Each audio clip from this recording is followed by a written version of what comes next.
కలకాలం సౌభాగ్యం అందుకో సమృద్ధి జీవం క్రీస్తులు మహాభాగ్యం క్రీస్తులు మహాభాగ్యం. తండ్రి కుమార పరిశుద్ధాత్మ త్రియేక యెహోవా దేవుని నామములో సమృద్ధి జీవం ఆధ్యాత్మిక కార్యక్రమానికి మరొకసారి మీ అందరినీ ప్రేమతో ఆహ్వానిస్తున్నాం. ప్రియులరా, నేను ప్రతి ఆదివారము 2 సంఘాలకు సీనియర్ పాస్టర్గా ఉంటూ ఆరాధన నడిపిస్తూ స్వచ్ఛమైన, ఖచ్చితమైన, శక్తివంతమైన దేవుని వాక్యాన్ని అందిస్తున్నాను. ప్రతి ఆదివారం ఉదయం 8 నుండి 10 గంటల వరకు హైదరాబాద్ విజయనగర్ కాలనీలో న్యూ లైఫ్ కమిటీ సంఘములో చక్కని ఆరాధనలు జరుగుతూ ఉన్నాయి. ఆ పరిసర ప్రాంతాల్లో ఉన్న వారందరినీ కూడా మరి యేసు ప్రభు నామములో న్యూ లైఫ్ కమిటీ సంఘానికి నేను ఆహ్వానిస్తున్నాను. రండి, మాతో కలిసి ఆరాధన చేయండి, వాక్యం వినండి, చక్కని క్రైస్తవ సహవాసాన్ని అనుభవించండి.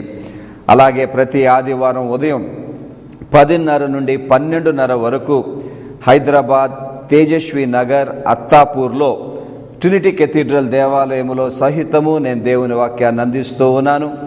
అనేకుల కొరకాయ ప్రార్థన చేస్తూ ఉన్నాను. ప్రభు అద్భుతమైన స్వస్థత కార్యాలు చేస్తూ ఉన్నారు. మిమ్మల్ని కూడా ఆహ్వానిస్తున్నాను. ట్రినిటీ కేథీడ్రల్ దేవాలయంలో జరుగుతున్న శక్తివంతమైన ఆరాధనలకు మీరు కూడా హాజరు కండి.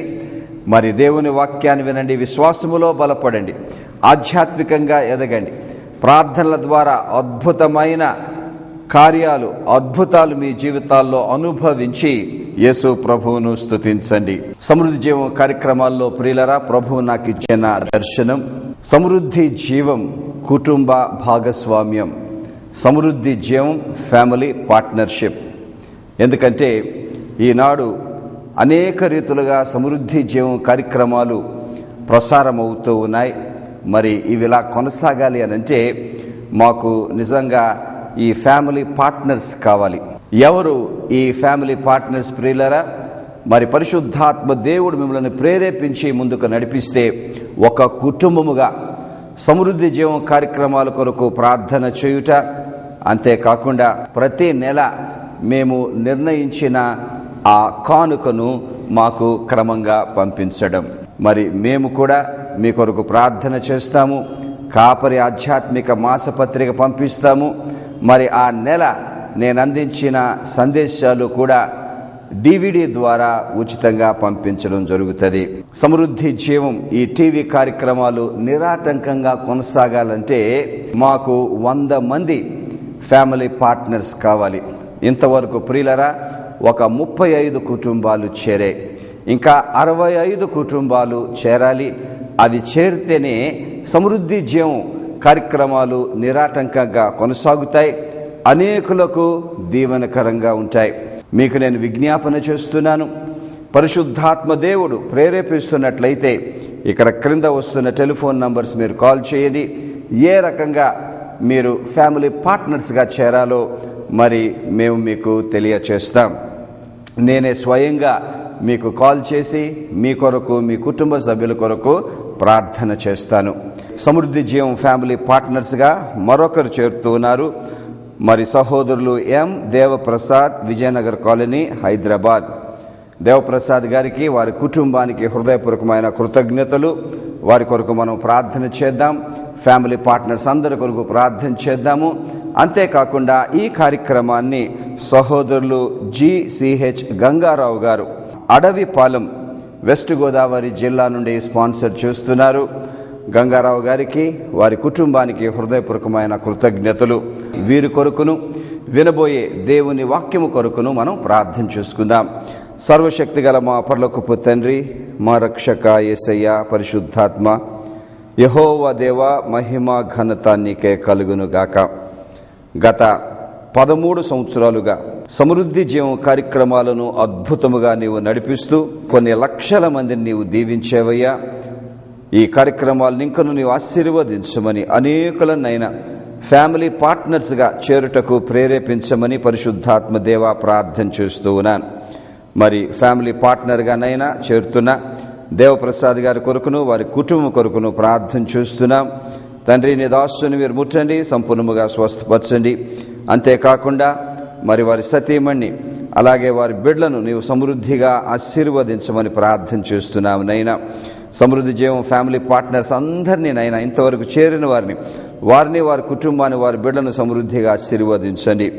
ఈ కార్యక్రమాన్ని స్పాన్సర్ చేస్తున్న సిహెచ్ గంగారావు గారి కొరకును వారి కుటుంబం కొరకును ప్రార్థన చేస్తున్నాను. తండ్రి యేసయ్యా, నీ దయగల హస్తము చాచి నీ శిలువ రక్తాన్ని వారి మీద ప్రోక్షించి దేవదూతలను కావలి ఉంచి నీ ఆత్మతో నింపి అభిషేకించి ఏ అపాయం అనారోగ్యం రాకుండా కాచి కాపాడి వారిని వారి బిడ్డలను వారి కుటుంబాలనైనా నీవు సమృద్ధిగా శారీరకంగా మానసికంగా ఆధ్యాత్మికంగా ఆశీర్వదించమని ఇప్పుడు మేమునైనా నీ వాక్యాన్ని వినయుండగా సర్వసత్యములోనికి నడిపించి పరిశుద్ధాత్మ దేవ నీవే నీ వాక్యాన్ని మాకు బోధించి మమ్మలను ఆశీర్వదించమని ఈ ప్రార్థన మా ప్రభువును రక్షకుడు యేసుక్రీస్తు పేరిట అడుగుతున్నాము తండ్రి, ఆమెన్.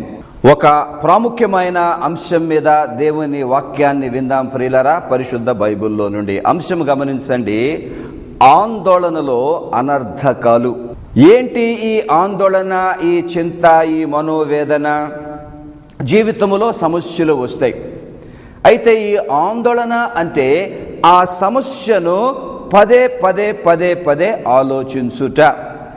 ఒక రోజు వచ్చిందంటే అధిక సమయం ఆ సమస్యను ఆ కష్టాన్ని తలపోసుకుంటూ ఆలోచిస్తూ మరి ఆ ఆలోచనలో మనస్సులో దిగజారిపోవడం. ఆందోళన అంటే ఇంకొక అర్థం ఉంది చూడండి. ఒక సమస్య అన్న ఒక కష్టమైన దాన్ని గూర్చిన భారాన్ని మనసులో మోయుట. చాలామంది ప్రియులరా ఈ ఆందోళన కారణంగా వివిధ సమస్యలు వచ్చినప్పుడు వారి మనసుల్లో ఎంతో భారాన్ని వారు మోస్తూ ఉంటారు.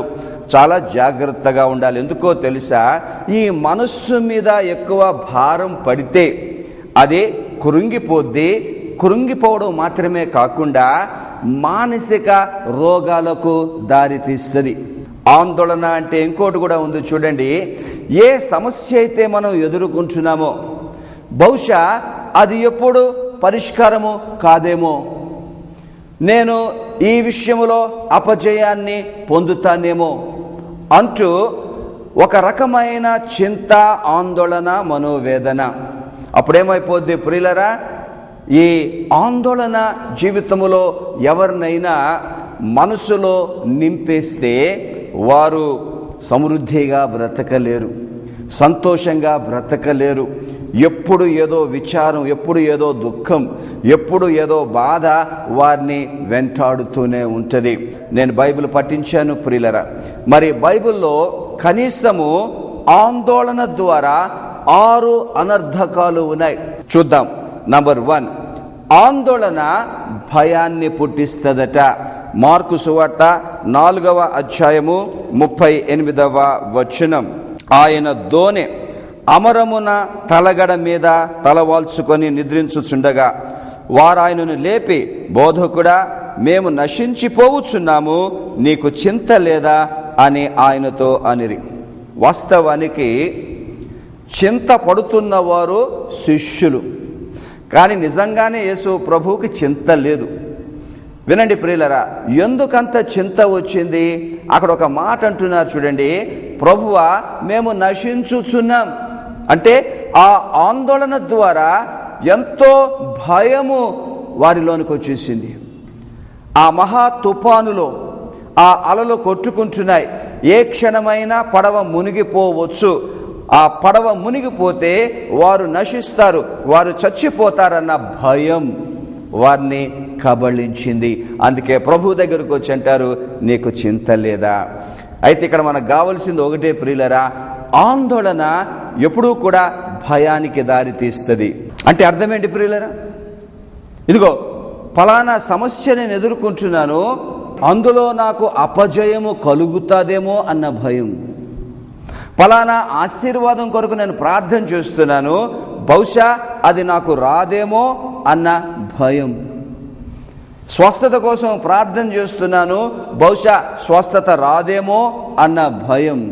ఎప్పుడూ కూడా ఆందోళన అన్నది భయాన్ని విడుదల చేస్తుంది. ప్రియులరా, ఇక్కడ ఒక మాట మీకు నేను చెప్తున్నాను, చాలా జాగ్రత్తగా వినండి. మామూలు భయము మనము దాన్ని జయించవచ్చు.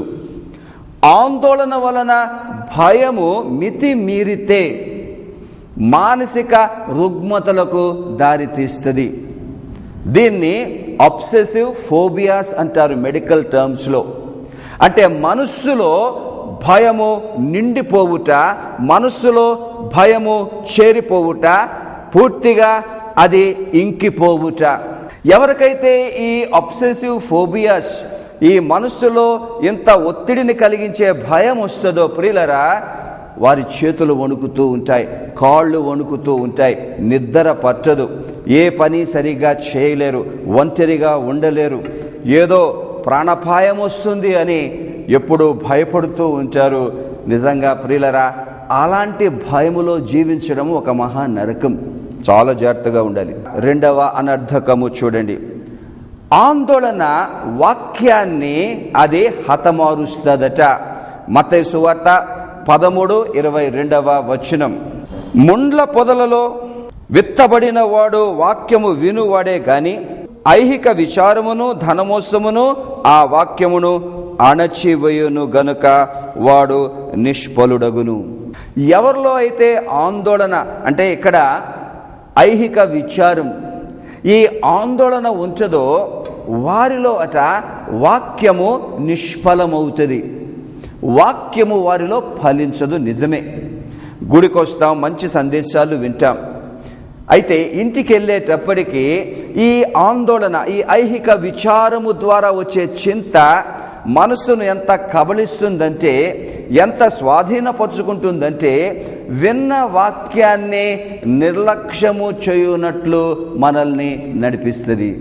ఎప్పుడైతే ఆ విన్న వాక్యాన్ని మనం నిర్లక్ష్యము చేస్తామో అది ఎంతో కాలం ఉండదు, అది వెంటనే నశించిపోతుంది, అది నిష్ఫలమైపోతుంది. చాలా జాగ్రత్త ప్రియులరా. రక్షణ జీవితంలో అతి ప్రాముఖ్యమైనది వాక్యం. ఆశీర్వాదాలు కాదు, స్వస్థతలు కాదు, వట్టి వాగ్దానాలు కాదు, వాక్యం. యెహోవా దేవుడు అంటాడు, మీరు నా మాటలు విని యెడల భూమి మీద మంచి ఫలములతో మిమ్మల్ని నేను తృప్తిపరచదను. క్రైస్తవ జీవితంలో ఎక్కువ ప్రాధాన్యత వాక్యానికి ఇవ్వాలి. ఆ వాక్యం మనలో బహుగా ఫలించినప్పుడు సమస్యలవంతటా అవే పరిష్కారం అయిపోతాయి. కానీ ఇక్కడ మీరు చూడండి, ఎవరిలో అయితే ఎక్కువ ఆందోళన ఉంచదో వారి జీవితంలో వాక్యము నిష్ఫలమైపోతుంది. చాలా జాగ్రత్తగా ఉండాలి. నంబర్ 3, ఆందోళన హృదయాన్ని కృంగదీస్తదట. సామెతలు 12:25 ఒకని హృదయములోని విచారము దాన్ని కృంగజేయును. నిజమే ప్రియులరా, ఎక్కడైతే ఆందోళన చింత ఉంటుందో ఆ హృదయము దినదినం కృంగిపోతూ ఉంటుంది. ఆ హృదయములో సంతోషం ఉండదు, ఆ హృదయములో శాంతి ఉండదు, ఆ హృదయములో తృప్తి ఉండదు. ఏదో ఒక ఆందోళన, ఏదో ఒక చింత ఆ హృదయాన్ని కబళించినప్పుడు ఆ హృదయము దినదినము కృంగిపోతూ ఉంటుంది. అయితే ఇక్కడ ఒక సంగతి మీరు గమనించాలి.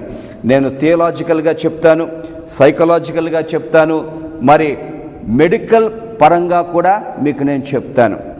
మనస్సు మీద ఎక్కువ ఆందోళన చింత పడితే ప్రియులరా, ఆ మనస్సు ఎంతగా కృంగిపోద్దంటే ఆ పరిస్థితి కొన్ని మానసిక రుగ్మతలకు, అంటే మెంటల్ సిక్నెస్.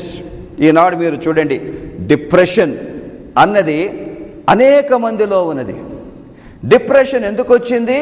మనసు మీద భారం, మనసు మీద ఆందోళన. ఆ బ్రెయిన్లోనే కొన్ని కెమికల్ చేంజెస్ వచ్చేస్తాయి గనుక ప్రియులరా, ఆ డిప్రెషన్ వచ్చినప్పుడు వినండి, మనిషి తన మనస్సును, తన శరీరాన్ని తన అదుపులో పెట్టుకోలేడు. ఆ డిప్రెషనే ఆ మనిషిని అదుపులో పెడుతుంది. ఆ డిప్రెషన్ వచ్చినప్పుడు ప్రియులరా, అది ప్రతి క్షణము ఒక బాధ, ఒక దుఃఖం. వారెప్పుడు సంతోషంగా ఉండరు. అది ఎంత బాధ, ఎంత దుఃఖం అనంటే ఆ వ్యక్తి అనుకుంటాడు, ఇదిగో ఈ బాధ భరించడం కన్నా నేను చావడమే మేలని డిప్రెషన్ ఉన్నవాళ్ళు అధిక శాతము ఆత్మహత్యలు చేసుకుంటున్నారు. చాలా జాగ్రత్తగా ఉండాలి. ఎవరి మనసులోనైనా ఈ ఆందోళన ఎక్కువ అయిపోతూ ఉన్న ఎడల దాన్ని వెంటనే విడుదల చేసుకోకపోతే అది మనసును ఎంతగా కృంగదీస్తుందంటే డిప్రెషన్ మాత్రమే కాదు, ఇంకా అనేక మానసిక రోగాలకు అది దారి తీస్తుంది. ప్రియులరా, 4వది చూడండి, ఆందోళన అట మన మనస్సు మీద భారాన్ని అధికము చేస్తుందట. ఎవరు చెప్పారు ఈ మాటలు? యేసు ప్రభువే చెప్పారు. చూడండి, మత్తయి సువార్త 6వ అధ్యాయం 34వ వచనం. రేపటిని గూర్చి చింతపడకుడి, రేపటి దినము దాని సంగతులను గూర్చి చింతించును, ఏనాటి కీడు ఆనాటికే చాలు. ఏనాటి కీడంటే ఏనాటి భారము ఆ రోజుకే చాలు. ఆ రోజుకొచ్చిన ఆ భారాన్ని ఆ రోజులోనే తొలగించుకోవాలి. చాలామంది తొలగించుకోరు, ఆ రోజుకొచ్చిన భారాన్ని పెట్టుకుంటారు. ఇంకో రోజు వస్తుంది, మరి ఆ 2వ రోజులో ఉన్న భారం కూడా ఆ వ్యక్తిలో చేరుతుంది. అంటే ఆ భారము 2 అంతలైందనమాట. దాన్ని తొలగించుకోకుండా 3వ రోజుకి వెళ్ళారనుకోండి, ఆ 3వ రోజు భారము కూడా చేరుతుంది. అలాగా దినాలు గడిచే కొలది ప్రియులరా, ప్రతిరోజు వచ్చే భారము మనసులో అధికమైపోతుంది. ఇంకా ఆ భారము ఎంత భారభరితమైపోద్ది అనంటే ఆ వ్యక్తి ఇంకా మోయలేని స్థితిలో కూలిపోతాడు. ఏ రోజుకొచ్చిన ఆ కీడు ఆ రోజుకే విడుదల చేసుకోవాలి, కానీ దాన్ని క్యారీ ఫార్వర్డ్ చేసుకోకూడదు. దాన్ని ముందుకు ఎన్నడూ కూడా తీసుకుని వెళ్ళకూడదు. ఎందుకు ప్రియులరా? భారము అధికమైపోతే, ఇంతకు నేను చెప్పాను చూడండి, ఆ భయంకరమైన పరిస్థితులకు దారితీస్తుంది. నంబర్ 5, ఆందోళన అంట ప్రియులరా దేవుణ్ణి సంతోష పెట్టలేదు. చూడండి, 2వ తిమోతి 2:4వ వచనం. సైనికుడెవడును యుద్ధమునకు పోవునప్పుడు తన్ను దండులో చేర్చుకొనిన వానిని సంతోష పెట్టవలెనని ఈ జీవన వ్యాపారములలో చిక్కుకొనుడు. మరి మన యజమాని ఎవరు? యేసుక్రీస్తు. నిజమే, జీవితకాలం అంతా మన జీవితాల్లో ఉండే సమస్యలు, కష్టాలు, ఇబ్బందులు ఇవన్నీ ఆలోచన చేసుకుంటూ ఎప్పుడూ కూడా ఆందోళనకు, చింతకు గురి అయితే యేసు ప్రభువును ఎలా సంతోష పెట్టాలి, ఏ విషయాల్లో సంతోష పెట్టాలి అన్న సంగతులు మనము గ్రహించకుండా పోతాము. ఆయన ఎన్నడూ కూడా సంతోష పెట్టలేని స్థితికి దిగజారిపోతాం. ఎంత భయంకరం ప్రియులరా! ఈ ఆందోళన ఏం చేస్తుందట? మనల్ని యేసు ప్రభువును సంతోష పెట్టకుండా అది మనల్ని దూరము చేస్తుందట. ఒక రహస్యం చెప్తున్నాను, వినండి. యేసు ప్రభు అన్నారు, నా తండ్రికి ఇష్టమైన కార్యాన్ని నేను ఎల్లప్పుడూ చేదును గనుక ఆయన నన్ను ఎన్నడూ ఒంటరిగా విడిచిపెట్టలేదు. జీవితంలో ఇది ప్రప్రదం ప్రియులరా.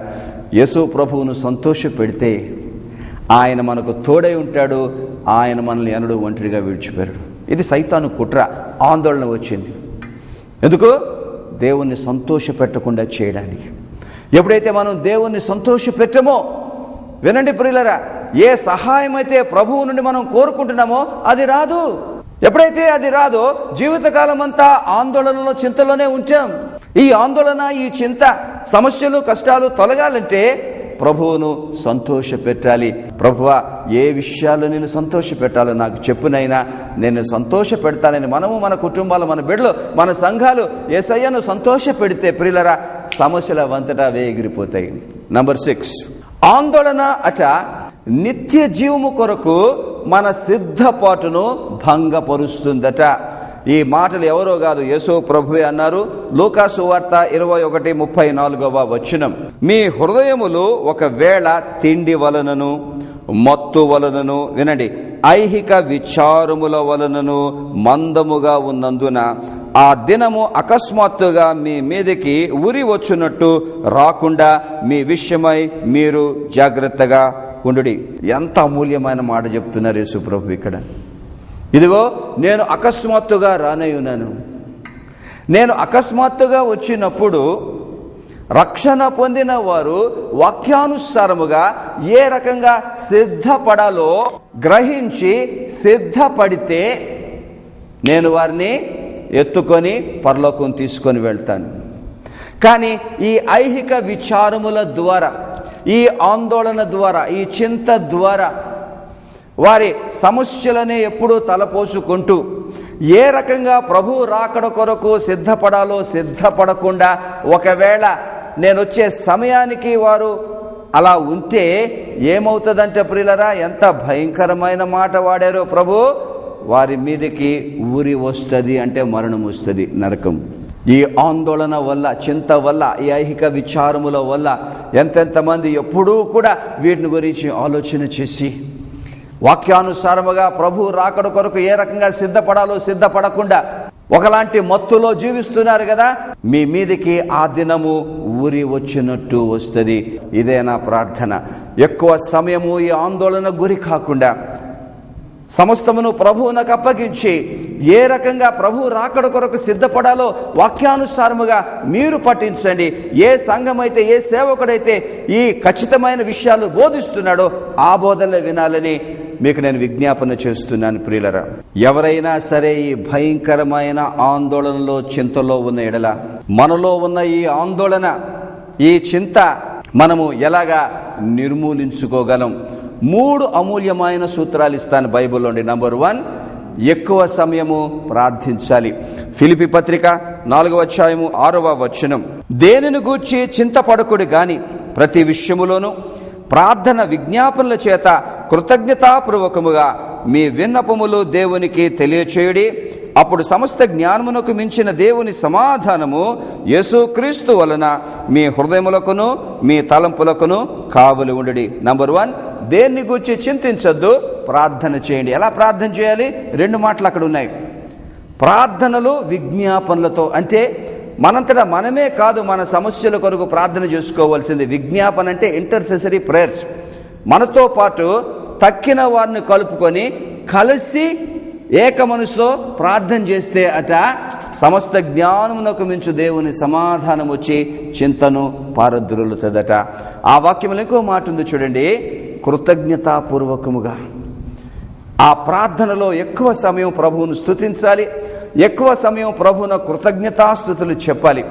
ఎప్పుడైతే ఈ 2 పనులు మనం చేస్తామో ప్రియులరా, సమస్త జ్ఞానమునకు మించు దేవుని శాంతి అనంటే ఆ పరమార్థిక శాంతిని వర్ణించడం కష్టము. ఎందుకు? అంత మధురంగా ఉంటుందట. అది వచ్చి మన హృదయములకు తలంపులకు కావలి ఉంటుందట. నంబర్ 2, మన భారము యేసు ప్రభు మీదికి బదిలీ చేయాలి. చూడండి దేవుని వాక్యం, 1 పేతురు 5:7 వచనం, ఆయన మిమ్మును గూర్చి చింతించుచున్నాడు గనుక మీ చింత యావత్తు ఆయన మీద వేయుడి. ఈ హృదయములో ఉన్న భారమంతా కూడా ప్రభువు మీద మనము వేయాలి. ఎక్కడ వేయాలి? ప్రార్థనలో వేయగలం. ప్రతి ప్రార్థనలో కన్నీటితో ప్రార్థన చేయండి, హృదయ భారముతో ప్రార్థన చేయండి.